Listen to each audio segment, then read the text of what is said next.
तो सबसे पहला क्वेश्चन आपसे क्या बोल रहे हैं, जीत श्री मत्सिनी द्वारा स्थापित गुप्त संगठन कौन सा था। ठीक है, तो आपको गुप्त संगठन का नाम बताना है। तो वो गुप्त संगठन था यंग इटली। ठीक है, ये क्वेश्चन बहुत इंपॉर्टेंट है, बोर्ड एग्जाम में रिपीटेड होते हैं ये सभी क्वेश्चंस। नेक्स्ट क्वेश्चन है, फ्रांस की क्रांति कब हुई थी। तो फ्रांस की क्रांति हुई थी 1789 ईस्वी में, 1789 में।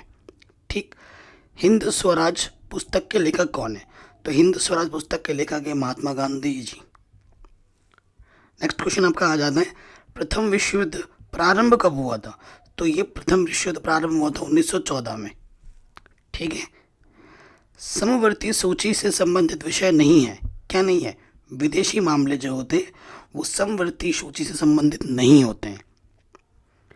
संविधान के अनुसार भारत की राजभाषा क्या है। तो संविधान के अनुसार भारत की जो राजभाषा है ना वो हिंदी है। ठीक।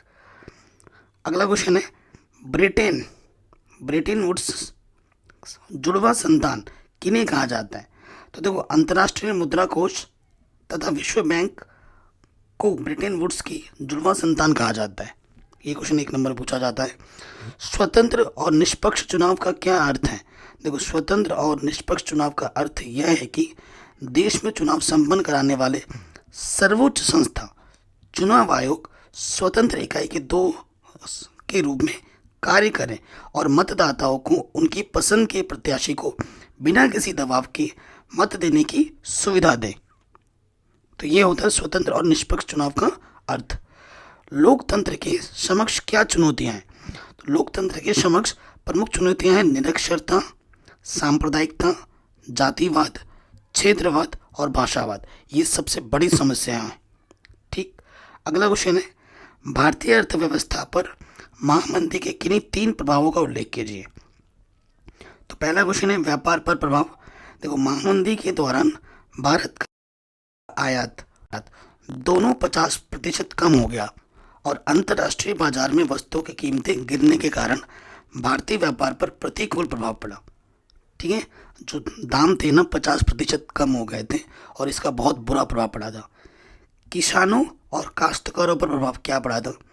एक और तो बाजार में कृषि उत्पादों की कीमतें गिर रही थी और दूसरी तरफ सरकार ने लगान वसूली में कोई छूट नहीं दी थी, जिससे किसानों और काश्तकारों की स्थिति बहुत ही ज़्यादा खराब हो गई थी। अगला क्वेश्चन है, बंगाल के जूट उत्पादन पर क्या प्रभाव पड़ा था। बंगाल के किसान पटसन की खेती करते थे जूट बनाने के लिए, जिससे कारखानों में टाट की बोरियां बनाई जाती थी। परंतु महामंदी के दौरान पटसन की कीमतों में तेजी से गिरावट आ गई और किसानों ने कर्ज लेकर स्थिति संभालने की कोशिश की, परंतु वे कर्ज में दबते ही चले गए और कर्ज में डूब गए। ठीक है, मुनाफा नहीं कमा पाए। अगला क्वेश्चन है, ब्रेटन वुड्स समझौते का क्या अर्थ है, इसका क्या उद्देश्य था। देखो, 2 महायुद्धों के बीच आर्थिक महामंदी, व्यापारिक अस्थिरता और बेरोजगारी से निपटने और युद्धोत्तर पुनर्निर्माण के लिए, ठीक है, सदस्य ने 1944 में अमेरिका स्थित न्यू हैम्पशायर के ब्रिटेन वुड्स नामक स्थान पर हुए संयुक्त राष्ट्र मौद्रिक और वित्तीय सम्मेलन में आपसी सहमति द्वारा इस दिशा में कार्य करना शुरू किया और इसी दिशा में आगे कदम बढ़ाते हुए अंतर्राष्ट्रीय मुद्रा कोष विश्व बैंक की स्थापना की। इसे ही ब्रिटेन वुड्स समझौता कहते हैं। इसका उद्देश्य क्या था, आर्थिक महामंदी से निपटना, बेरोजगारी की समस्या को दूर करना और युद्धोत्तर पुनर्निर्माण करना, ये इसके प्रमुख उद्देश्य थे। तो ये जितने भी क्वेश्चन करवा रहा हूँ ये मोस्ट इंपॉर्टेंट क्वेश्चन है बच्चों, जो कि बोर्ड एग्जाम में सामाजिक विज्ञान में बार बार पूछे जाते हैं। अगला क्वेश्चन है, लोकतंत्र किस प्रकार उत्तरदायी, जिम्मेवार और वैध सरकार का गठन करता है। तो उत्तरदायी किस आधार पर करता है। लोकतंत्र में सरकार कार्यपालिका की विधायिका का सामना करना पड़ता है, इसीलिए लोकतांत्रिक सरकार उत्तरदायी होती है। जिम्मेवार किस तरीके से, लोकतंत्र में सरकार की जिम्मेदारी होती है कि वो लोगों की ज़रूरतों को ध्यान में रखकर भ्रष्टाचार मुक्त शासन प्रदान करे और जनता की उम्मीदों पर खरा उतरे। तीसरा, वैध शासन होता है। लोकतांत्रिक शासन व्यवस्था अन्य शासन से बेहतर मानी जाती है क्योंकि ये राजतंत्र तानाशाही के दोषों से मुक्त होकर नागरिकों के मौलिक अधिकारों की गारंटी देती है। ठीक है, ये 3 चीज़ें अच्छी मानी जाती है इसीलिए लोकतंत्र में। अथवा नेक्स्ट क्वेश्चन है, लोकतंत्र का किन स्थितियों में सामाजिक विविधता को संभालता है? तो विभिन्न देशों में अलग अलग तरह की सामाजिक विभिन्नताएं हो सकती हैं, जैसे जाति विभिन्नताएं, भाषाई विभिन्नताएं, सामुदायिक विभिन्नताएं, सांस्कृतिक विभिन्नताएं आदि। परंतु एक आदर्श लोकतंत्र में इन सभी विभिन्नताओं में स्थानीय, प्रादेशिक और राष्ट्रीय स्तर पर सामंजस्य बिठाकर सभी को साथ लेकर चलने की कोशिश की जाती है। इससे हर वर्ग को सरकार में प्रतिनिधित्व मिल जाता है और विभाजन की समस्या उत्पन्न नहीं हो पाती। देखो, मैंने जो आंसर लिखे हैं बच्चों, शॉर्ट एंड सिंपल वे में लिखे। इतना तो लिखना ही है, इसको अपने शब्दों में और बढ़ा चढ़ा करके भी लिख सकते हैं। अगला प्रश्न है, भारत में राष्ट्रवाद के उदय के प्रमुख कारण क्या थे? तो पहला कारण था विदेशी आक्रमणकारियों की शोषणपूर्ण नीति। जो विदेश आक्रमण करते थे वो भारत को लूटते थे, शोषण करते थे और चले जाते थे। भारत में जितने भी आक्रमणकारी आए, इन सभी ने यहाँ घोर दमनकारी नीति अपनाई। उनके शोषण से बचने के लिए लोगों के अंदर जागृति आई, राष्ट्रवादी विचार का उदय हुआ। दूसरा कारण था कृषि और उद्योग पर प्रभाव। औपनिवेशिक काल में कृषि उद्योग धंधों की हालत अधिक खराब हो गई थी। किसान तथा काश्तकार सूदखोरों के कर्ज तले दबने लगे, जिस कारण वे राष्ट्रवादी विचारधारा से जुड़ गए। ये भी एक कारण था। दूसरा था शिक्षा और साहित्य। देश में शिक्षा का प्रचार प्रसार होने से प्रबुद्ध वर्ग जागृत होने लगे और साहित्य के माध्यम से राष्ट्रवाद का प्रचार तेजी से हुआ। नेक्स्ट, धर्म तथा समाज सुधार आंदोलन। 19वीं सदी में विभिन्न धर्म और समाज सुधार आंदोलनों के प्रचार प्रसार से राष्ट्रवाद की भावना आम जन तक तीव्र गति से फैल गई थी। ठीक है। और नेक्स्ट है यातायात और संचार के साधन। यातायात संचार के साधनों के विकास से भारत के कोने कोने में राष्ट्रवादी विचारधारा तेजी से फैलने लगी। भारत छोड़ो आंदोलन पर एक संक्षिप्त टिप्पणी लिखी है, एक निबंध लिखना है आपको। ठीक है। तो सविनय अवज्ञा आंदोलन की असफलता और द्वितीय विश्व युद्ध की भारत को झोंक देने वाले बातों से भारतीय जनता में असंतोष बढ़ गया जा रहा था। इस असंतोष को कम करने के लिए मार्च 1942 में सर स्टेफर्ड क्रिप्स के कुछ प्रस्तावों के साथ भारत आए, परंतु उनके प्रस्तावों से भारतीय राष्ट्रीय कांग्रेस असंतुष्ट थी। इसलिए उनके प्रस्तावों को अस्वीकार करते हुए अखिल भारतीय कांग्रेस कमेटी ने 8 अगस्त 1940 में भारत छोड़ो आंदोलन का प्रस्ताव पारित किया। भारत छोड़ो आंदोलन के प्रमुख कारण क्या थे? पहला कारण था बच्चों, नेताजी सुभाष चंद्र बोस जनता में अंग्रेजों से आज़ादी के लिए हर संभव तरीकों से प्रचार प्रसार कर रहे थे। दूसरा कारण, द्वितीय विश्व युद्ध में भारतीयों का बहुत बड़ा नुकसान हुआ। अंग्रेजों ने उन्हें उचित मुआवजा भी नहीं दिया उनको। ठीक है। परिणाम क्या हुआ? सरकार ने निर्दोष जनता पर अत्याचार करने शुरू कर दिए थे। राष्ट्रवादियों को कठोर यातनाएं देने के लिए काला पानी भेजना शुरू कर दिया गया। काले पानी की सजा सुना होगा आपने। सरकार ने बड़ी निर्ममता से आंदोलन को कुचल दिया। ठीक। अगला क्वेश्चन है, संघवाद का क्या अर्थ है? देखो, एक आदर्श लोकतंत्र के लिए ना आवश्यक है कि सरकार में सभी वर्गों, जाति, समूह, भाषा को उचित प्रतिनिधित्व प्राप्त हो। इसी प्रक्रिया को सफल बनाने के लिए संघवाद की विचारधारा का उदय हुआ। एकात्मक शासन के विपरीत संघात्मक शासन में कम से कम द्विस्तरीय शासन पद्धति होती है और दोनों स्तरों पर शक्तियों का बंटवारा किया जाता है। संघात्मक शासन व्यवस्था में केंद्र सरकार अपने पास कुछ महत्वपूर्ण विभाग जैसे रक्षा, सेना, मुद्रा, विदेशी मामले, अन्य विभाग रखकर शेष प्रांतीय सरकारों को बांट देती हैं, जिससे प्रांतीय सरकार स्थानीय विभिन्नताओं को ध्यान में रखकर अब सभी वर्गों की भागीदारी लोकतंत्र में सुनिश्चित कर सकें। संघवादी शासन व्यवस्था की विशेषताएं निम्नलिखित है। नंबर 1, इसमें 2 या इससे अधिक स्तरों की सरकार होती हैं। सभी स्तरों की सरकार के अधिकारों की गारंटी संविधान द्वारा दी जाती है। मौलिक संविधान में किसी एक स्तर की सरकार परिवर्तन नहीं कर सकती। ये होता है संघवाद। ठीक। आगे बढ़ते हैं। भारत एक धर्मनिरपेक्ष देश है। किन्हीं 3 प्रावधानों के आधार पर स्पष्ट कीजिए। ठीक है। धर्मनिरपेक्ष देश, देखो, प्राचीन काल से ही भारत विचारधारा धार्मिक सहिष्णुता की रही है। विभिन्न धर्म सुधार आंदोलन, समाज सुधारकों और साहित्य के माध्यम से भारत में हमेशा धार्मिक सहिष्णुता की नीति का संदेश दिया गया है। इसलिए जब भारत का संविधान बना, उसमें भी भारत को धर्मनिरपेक्ष राष्ट्र घोषित किया गया। धर्मनिरपेक्षता के अंतर्गत राष्ट्र का कोई एक धर्म घोषित नहीं किया जाएगा, न किसी विशेष धर्म को राष्ट्र का संरक्षण प्राप्त होगा। ठीक है, इसके 3 प्रावधान क्या हैं? धर्मनिरपेक्षता की नीति के पालन करते हुए भारत ने कभी किसी धर्म को राजकीय धर्म के रूप में स्वीकार नहीं किया। ठीक है, कोई ऐसा धर्म नहीं है जो पूरे देश में माना जाए। ठीक है, भारत के संविधान में सभी नागरिकों, समुदाय को उनके धर्म पालन तथा प्रचार प्रसार करने की आज़ादी प्रदान की गई। धर्म के आधार पर किया गया कोई भी भेदभाव अवैधानिक माना जाता है। ठीक, ये चीज़ महत्वपूर्ण होती है एक धर्मनिरपेक्ष राज्य के लिए, राष्ट्र के लिए, देश के लिए। ठीक है, तो मानचित्र बनना है अब आपको। कह रहे हैं निम्नलिखित स्थानों को भारत के दिए गए रेखा मानचित्र में दर्शाइए। वह स्थान जहाँ जलियांवाला हत्याकांड हुआ था। तो जलियांवाला हत्याकांड कहाँ हुआ था? अमृतसर में।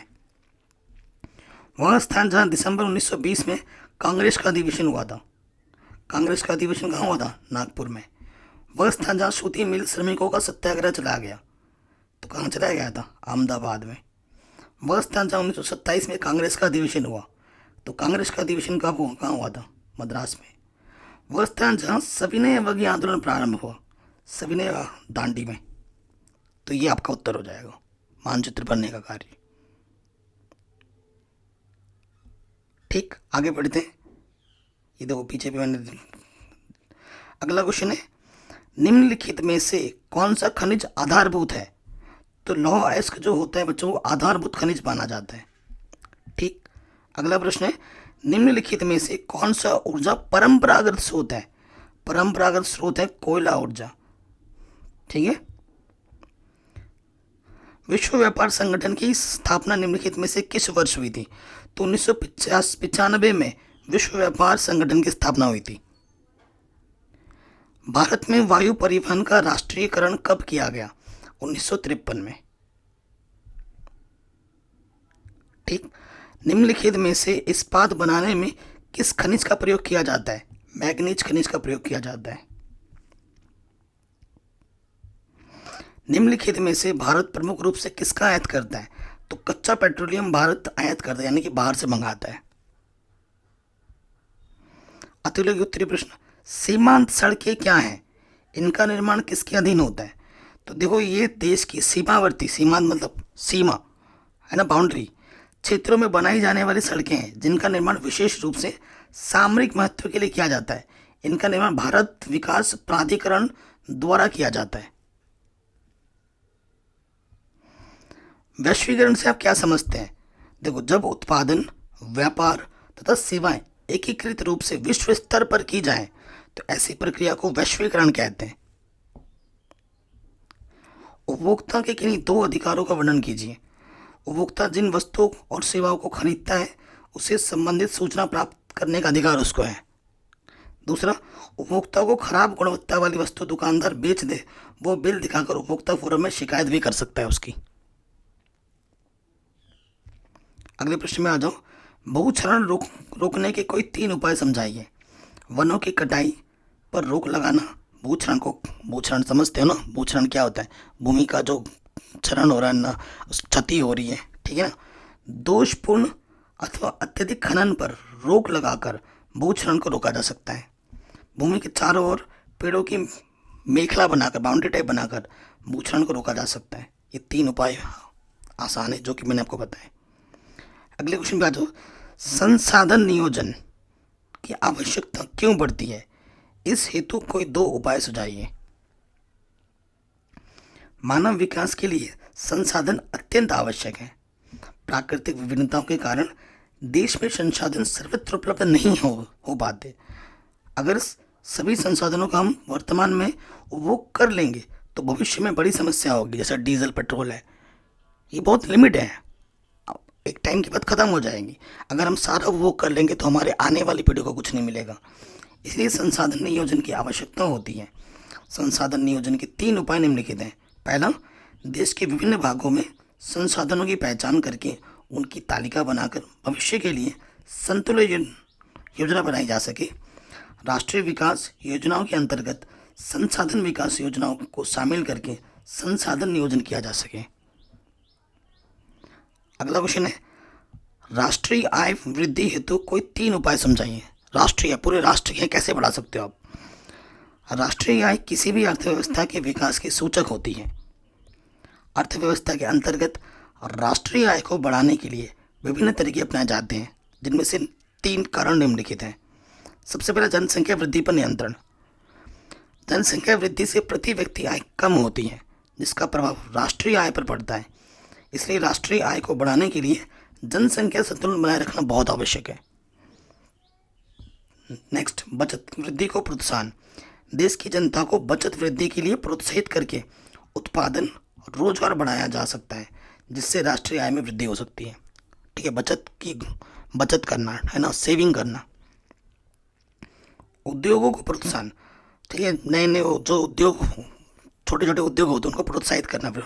ठीक है ना, उदारीकरण की नीति अपनाकर उद्योग धंधों को प्रोत्साहित करके देश में आर्थिक उन्नति का वातावरण बनाकर राष्ट्रीय आय में बढ़ोतरी की जा सकती है। ठीक है बच्चों, आगे बढ़ते हैं। शिशु मृत्यु दर रोकने के कोई 3 उपाय सुझाइए। जो बच्चे छोटे रहते ही मर जाते हैं ना, उनको हम कैसे रोक सकते हैं। पहला कारण है, गांवों में गर्भवती महिलाओं को प्रसव के दौरान चिकित्सा सुविधा उपलब्ध नहीं हो पाती, जिससे शिशु मृत्यु अधिक होती है। इसलिए स्थानीय स्तर पर ही प्रसव के शिशु चिकित्सक की भी सुविधा मिलनी चाहिए। जब बच्चा पेट में रहता है या जब डिलीवरी के टाइम पे बच्चे की मृत्यु हो जाती है, क्यों? क्योंकि उसको सुविधा नहीं मिल पाती। यह सुनिश्चित किया जाए कि प्रसव घर पर नहीं कराकर अनिवार्य रूप से अस्पताल में हो। आपने देखा होगा पुराने समय में ज़्यादातर बच्चों की डिलीवरी घर पे होती थी, और कई बार देखा होगा कि कई बार तो बच्चे मर जाते थे या फिर बच्चों की माँ मर जाती थी। बहुत सारे केस देखे होंगे। मैंने अपने गांव में ही कितने सारे केस देखे हैं कि जिनके बच्चे हैं उनकी मम्मी नहीं है, तो मम्मी है तो बच्चे नहीं हैं। गर्भावस्था के दौरान महिला को पूर्ण आहार मिलना चाहिए, जिससे शिशु को पोषण का शिकार ना हो। ये 3 चीज़ें बहुत ज़रूरी हैं। अगला क्वेश्चन है, भारत में भूमि उपयोग के प्रमुख प्रारूपों की विवेचना कीजिए। देखो, भूमि उत्पादन का अनिवार्य साधन है। भूमि से कृषि होती है, सारी चीज़ें होती हैं ना, फसल उत्पादन वगैरह हर चीज़ हमें भूमि से ही मिलती है। बिना भूमि के उत्पाद असंभव है। समस्त जैविक क्रियाकलाप भूमि पर ही संभव है। भारत भौगोलिक विभिन्नताओं का देश है।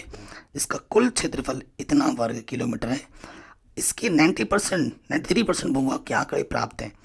ठीक है, तो इसके भूमि उपयोग की स्थिति निम्नलिखित हो सकती है। किस तरीके से? कृषि भूमि वर्ष 14 से 15 में के आंकड़ों के अनुसार भारत की लगभग 45.5% भूमि खेती की जाती है। वन, भारत की वन नीति 1952 द्वारा भारत में 33% वांछित वन क्षेत्र की अपेक्षा 23.3% वन क्षेत्र है। पहले 33% था, अब वो घटकर 23% रह गई है। बंजर भूमि, भारत में 5.5% भूमि बंजर है, जिसका कोई उपयोग नहीं किया जा सकता। ठीक है, गैर कृषि भूमि, भारत में 8.79% गैर कृषि कार्य पर प्रयोग में आ रही हैं। चरागाह है, भारत में 3.3% भूमि चरागाह के रूप में प्रयोग की जाती है, जहाँ पर बकरी, गाय, भैंस चरते हैं, खाना खाते हैं ना, जिसमें घास फूस होता है। चावल के उत्पादन हेतु उपयुक्त भौगोलिक दशाओं की विवेचना कीजिए। भारत में प्रमुख उत्पादन क्षेत्रों पर प्रकाश डालिए। भारत में अधिकांश लोगों का खाद्यान्न चावल है। आप चावल ज़रूर खाते हो। मैं तो बंगाली हूँ बेटा, मैं 3 टाइम में से 2 टाइम चावल खाता हूँ। चीन के बाद भारत चावल का दूसरा बड़ा उत्पादक देश है, जो उत्पन्न करता है। ये खरीफ की फसल है, जो वर्षा ऋतु के प्रारंभ में बोई जाती है और वर्षा ऋतु के अंत के बाद शरद ऋतु में काटी जाती है। चावल को उगाने के लिए 25 डिग्री सेल्सियस से ऊपर तापमान और 100 सेंटीमीटर से ऊपर वर्षा की आवश्यकता होती है। इसे आर्द्रता का मौसम चाहिए और इसके लिए जलोढ़ मिट्टी सबसे ज़्यादा उपयुक्त होती है। भारत में चावल के प्रमुख क्षेत्र, भारत में चावल उत्तरी पूर्व मैदानी तटीय क्षेत्रों, डेल्टाई प्रदेशों में उगाया जाता है। जिन क्षेत्रों में नहरों द्वारा सिंचाई होती है वहाँ भी चावल की खेती की जाती है। भारत में पश्चिमी बंगाल, असम, बिहार, उड़ीसा, तमिलनाडु, आंध्र प्रदेश, हिमाचल प्रदेश, मेघालय, केरल, त्रिपुरा, मणिपुर, महाराष्ट्र, कर्नाटक, मध्य प्रदेश, छत्तीसगढ़, पंजाब, हरियाणा चावल के प्रमुख उत्पादक देश हैं, मतलब क्षेत्र है, देश बोलना। अगला क्वेश्चन है, प्राथमिक एवं द्वितीयक क्षेत्रों की विशेषताओं की विवेचना कीजिए। प्राथमिक क्षेत्र क्या होता है? इस क्षेत्र के अंतर्गत ऐसी गतिविधियां होती हैं जो अधिकतर प्राकृतिक संसाधनों के प्रत्यक्ष उपयोग पर आधारित होती हैं। ठीक है, प्राकृतिक। इस क्षेत्र के अंतर्गत अधिकतर आर्थिक गतिविधि प्राकृतिक संसाधनों के प्रत्यक्ष दोहन से जुड़ी होती हैं, जैसे कृषि कार्य प्राथमिक क्षेत्र के अंतर्गत कृषि कार्य। इसके संपन्न करते समय भी प्राकृतिक संसाधनों जैसे पानी, सूर्य का प्रकाश, मिट्टी की आवश्यकता पड़ती है। डेयरी उत्पादन के लिए पशु भी चारा पानी प्राथमिक संसाधनों से ही प्राप्त करता है। खनिज और अयस्क के भी प्राथमिक उत्पाद हैं। ठीक है, अगला आता है द्वितीय क्षेत्रक। वैसे तो मानव कुछ भी निर्माण नहीं कर सकता, वह तो एक प्राकृतिक संसाधनों का ही रूप परिवर्तन कर सकता है। ठीक है, इसे औद्योगिक क्षेत्र कहते हैं। द्वितीय क्षेत्र मतलब औद्योगिक क्षेत्र में आता है। द्वितीय क्षेत्र को विनिर्माण भी कहते हैं, जैसे गन्ना प्राथमिक क्षेत्र के अंतर्गत आता है तथा चीनी जो गन्ने के रूप से परिवर्तन तैयार होती है वह द्वितीय क्षेत्र में आता है। गन्ना प्राथमिक क्षेत्र हुआ, गन्ने से जो चीनी बना वो द्वितीय क्षेत्र में आएगा। जितने भी औद्योगिक वस्तुएं हैं वो द्वितीय क्षेत्र में आ जाती हैं। कपास का पौधा प्राथमिक क्षेत्र है और उसके परंतु उसका परिवर्तन कपड़ा जो है वो द्वितीय क्षेत्र में आता है। ठीक है, प्राथमिक मतलब प्राकृतिक और द्वितीयक मतलब औद्योगिक, सिंपल। असंगठित क्षेत्र के श्रमिकों की समस्याओं की विवेचना कीजिए। देखो, आर्थिक क्रियाओं के विभाजन का एक अन्य मापदंड है संगठित और असंगठित क्षेत्र। संगठित क्षेत्र के अंतर्गत वे उद्यम या कार्य स्थान आते हैं जहां रोजगार की अवधि नियमित होती है, लोगों के पास सुनिश्चित काम होता है और ये क्षेत्र सरकार द्वारा पंजीकृत होकर सरकारी नियमों का अनुपालन सुनिश्चित करते हैं। फिक्स रोजगार होती हैं, ठीक ना, सरकार के अधीन होता है। परंतु इसके विपरीत असंगठित क्षेत्र में सभी विशेषताएं नहीं होती हैं, पर अपितु निम्नलिखित अनेक समस्याएं होती हैं। क्या है वो समस्या? इसमें छोटी छोटी बिखरी इकाइयां होती हैं। रोजगार नियमों की अवहेलना की जाती है, इसमें सरकारी नियमों की अवहेलना की जाती है। वेतन, अवकाश और चिकित्सीय अवकाश भी नहीं दी जाती है। रोजगार नियोक्ता की कृपा पर निर्भर होता है, जो ठेकेदार होते हैं उन पर सब निर्भर करते हैं। क्षेत्र में मौसमी बेरोजगारी की अत्यधिक व्यवस्था होती है। कभी बरसात हो गई, कभी तूफान आ गया तो काम नहीं होगा कई दिनों तक। ठीक है, ऐसा होता है। मानचित्र का काम है बच्चों, कह रहे दिए गए भारत के मानचित्र में निम्नलिखित को दर्शाइए। राजस्थान की राजधानी कौन है बच्चों? जयपुर, यहाँ पर है। चाय उत्पादन का प्रमुख क्षेत्र कहाँ है बच्चों? असम। कोई परमाणु ऊर्जा केंद्र जैसे आपका हो गया नरोरा, यहाँ पर। ताप्ती नदी यहाँ है, देखो ये नदी, ठीक है, ये ताप्ती नदी हुई। हीराकुंड बांध यहाँ पर है। तो आशा करता हूँ आज के वीडियो में जो मैंने क्वेश्चन आपको बताए बच्चों वो पसंद ज़रूर आए हैं। ठीक है, अगर ऐसे छोटे छोटे वीडियो आपको चाहिए इंपॉर्टेंट क्वेश्चंस के जो कि श्योर हैं, मोस्ट इंपॉर्टेंट है और बोर्ड एग्जाम पूछे गए प्रश्न हैं ये और बार बार एग्जाम में आते हैं, तो ऐसे वीडियो में डेली लाता रहूँगा। ठीक है, वीडियो को लाइक शेयर ज़रूर करें और चैनल पर सब्सक्राइब ज़रूर करें। डिस्क्रिप्शन ज़रूर चेक करें, वीडियो लिस्ट प्लेलिस्ट ज़रूर चेक करें। जय हिंद, अपना ख्याल रखें।